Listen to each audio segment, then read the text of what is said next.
Hello everyone, my name is Allison Daly and today I am presenting on the social cognitive theory and why it will be used for the substance abuse prevention intervention for the Native American youth of McKinley County, New Mexico.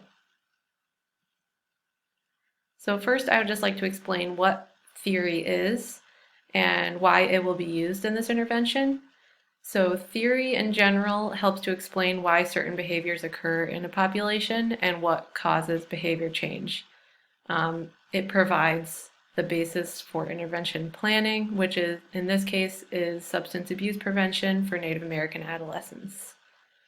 The social cognitive theory is based on the premise that environmental factors, personal factors, and behavior all interact with each other and influence each other in a reciprocal fashion. The behavior of Native American adolescents is heavily influenced by their social environments.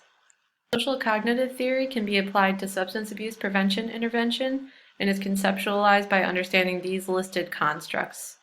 So reciprocal determinism is the central concept of the social cognitive theory in regards to the reciprocal interaction between personal factors, behavior, and the environment. Self-efficacy applies to the confidence of the Native American youth to perform substance resistance behaviors, which will be done through observational learning from family members and tribal leaders. Behavioral capability refers to using the tools that the intervention provides to resist substances, which are reinforced by the intervention leaders and families.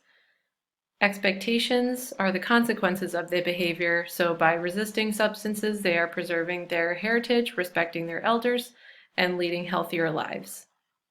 So with that, the social cognitive theory provides the behavioral change methods that will lead to a successful substance abuse prevention intervention for Native American youth.